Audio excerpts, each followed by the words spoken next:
Hi friends, welcome to రేమచ్చ YouTube channel. Champion ట్రోఫీలో మన భారత్ జట్టు ఎలా ఉంటుంది, ఎలా ఉండబోతుంది?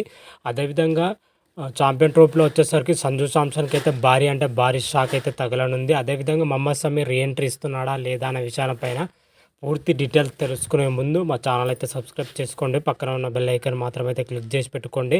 ఫర్దర్గా మీ వీడియోలు అప్లోడ్ చేసినా మీకు నోటిఫికేషన్ వస్తుంది. ఛాంపియన్ ట్రోఫీ 2025 వచ్చేసరికి ఫిబ్రవరి 19 నుంచి అయితే ప్రారంభం అవుతున్నట్లు అయితే ఐసీసీ అయితే ఇప్పటికే ప్రకటించడం జరిగింది.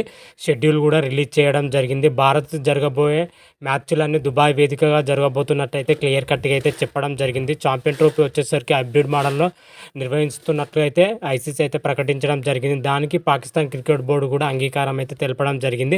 అదేవిధంగా భారత్లో జరిగే ఐసీసీ టోర్నమెంట్లు కూడా తటస్థ వేదికలుగా జరగబోతున్నట్లు అయితే ఐసీసీ అయితే క్లియర్ కట్గా అయితే చెప్పడం జరిగింది. ఓవరాల్గా చూసుకుంటే ఛాంపియన్ ట్రోఫీ 2025 వచ్చేసరికి దుబాయ్ వేదిక అయితే టీమిండియా మ్యాచ్లు అయితే జరగనున్నాయి. తొలి మ్యాచ్ వచ్చేసరికి బంగ్లాదేశ్తోని, ఆ తర్వాత మ్యాచ్ వచ్చేసరికి పాకిస్తాన్తోని, ఆ తర్వాత వచ్చేసరికి న్యూజిలాండ్తోని అయితే టీమిండియా అయితే తలపడనుంది. ఓవరాల్గా 3 మ్యాచ్లో టీమిండియా అద్భుతమైన విజయం సాధిస్తేనే సెమీఫైనల్ వెళ్ళే అవకాశం అయితే కనిపిస్తుందని చెప్పుకోవచ్చు. అయితే ఛాంపియన్ ట్రోఫీలో వచ్చేసరికి భారత్ జట్టు ఎలా ఉంటుంది, ఏ విధంగా ఉంటుందని అయితే ఇప్పుడు చాలా అంటే చాలా ఇంట్రెస్టింగ్ కరంగా అయితే మారిందని చెప్పుకోవచ్చు. ముఖ్యంగా చూసుకుంటే టీమిండియా స్టార్ ప్లేయర్ మహమ్మద్ సమీ అయితే రీఎంట్రీ ఇచ్చే అవకాశాలు అయితే ఎక్కువగానే కనిపిస్తున్నాయని. ఎందుకంటే రీసెంట్గా జరిగిన దేశవాళీ క్రికెట్లో మహమ్మద్ సమీ మంచి ప్రదర్శన అయితే కనబరుస్తున్నాడు. అదేవిధంగా ఫిట్నెస్ గురించి కూడా పూర్తి స్థాయిలో ఫిట్నెస్ సాధించే అవకాశం అయితే క్లియర్ కట్గా అయితే కనిపిస్తుంది.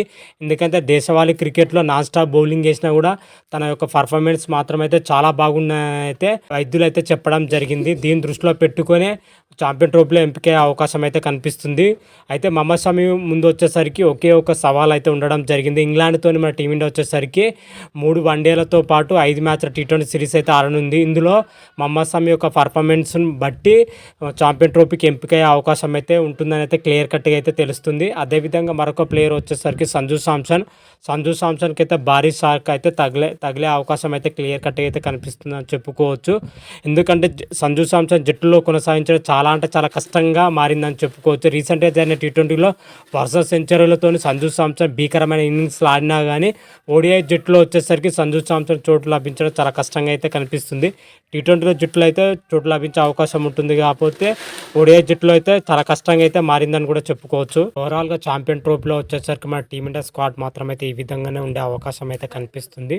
ఓపెనింగ్ పొజిషన్లో చూసుకుంటే రోహిత్ శర్మతో పాటు శుభ్మన్ గిల్ అయితే ఓపెనింగ్ పొజిషన్లో అయితే బరిలో దిగే అవకాశం అయితే కనిపిస్తుంది. బ్యాకప్ ఓపెనర్గా యశస్వి జైస్వాల్ని తీసుకుంటారా లేదా అని అయితే క్లారిటీ అయితే లేదు. ఎందుకంటే కేఎల్ రాహుల్ వికెట్ కీపర్ పొజిషన్తో పాటు బ్యాకప్ ఓపెనర్గా కేఎల్ రాహుల్ తీసుకునే అవకాశం అయితే కనిపిస్తుంది. ఎందుకంటే వన్డే ఫార్మాట్లో కేఎల్ రాహుల్ మంచి ప్రదర్శన చేసే అవకాశం ఉంటుంది కాబట్టి అతను తీసుకునే అవకాశం ఉంది.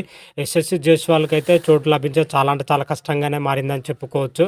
అదేవిధంగా మిడిల్ ఆర్డర్ పొజిషన్లో చూసుకుంటే విరాట్ కోహ్లీ, రిషబ్ పంత్, శ్రేయస్ అయ్యర్ అయితే మిడిల్ ఆర్డర్ పొజిషన్లో బరిలో దిగే అవకాశం అయితే కనిపిస్తుంది. శ్రేయస్ అయ్యర్ను ఎందుకు తీసుకుంటారంటే రీసెంట్గా జరిగిన దేశవాళీ క్రికెట్లో శ్రేయస్ అయ్యర్ అయితే నిలకడగా రాణిస్తున్నాడు.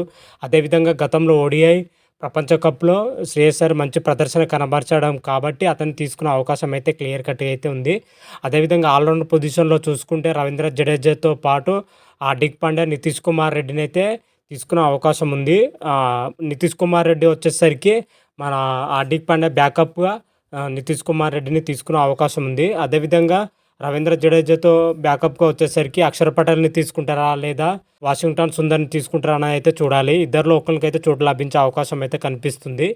స్పెషలిస్ట్ స్పిన్నర్గా వచ్చేసరికి కుల్దీప్ యాదవ్ యథావిధిగా అయితే జట్టులో కొనసాగించే అవకాశం అయితే క్లియర్ కట్గా అయితే ఉంది. అదేవిధంగా పేస్ విభాగంలో చూసుకుంటే జస్ప్రీత్ బుమ్రాతో పాటు మహమ్మద్ షమిని, అదేవిధంగా హర్షదీప్ సింగ్, మహమ్మద్ సిరాజ్ను చోటు లభించే అవకాశం అయితే కనిపిస్తుంది. ఈ 4 ఓవరాల్గా చూసుకుంటే భారత్ జట్టు ఫుల్ స్క్వాడ్ మాత్రం అయితే ఛాంపియన్ ట్రోఫీలో మాత్రం ఈ విధంగానే ఉండే అవకాశం అయితే క్లియర్ కట్గా అయితే కనిపిస్తుంది. రోహిత్ శర్మ, శుభ్మన్ గిల్, విరాట్ కోహ్లీ, రిషబ్ పంత్, కేఎల్ రాహుల్, హార్దిక్ పాండ్యా, రవీంద్ర జడేజా, అక్షర్ పటేల్, కుల్దీప్ యాదవ్, జస్ప్రీత్ బుమ్రా, మహమ్మద్ సిరాజ్, మహమ్మద్ షమి, హర్షదీప్ సింగ్, నితీష్ కుమార్ రెడ్డి, శ్రేయస్ అయ్యర్లతో కూడిన టీమిండియా ఫుల్ స్క్వాడ్ మాత్రమైతే ఈ విధంగానే ఉందని చెప్పుకోవచ్చు. ఈ స్క్వాడ్‌తో ఈ విధంగానే ఉంటుందా? లేదా? అన్నదైతే మరికొద్ది రోజులైతే వెయిట్ చేయాల్సిందే.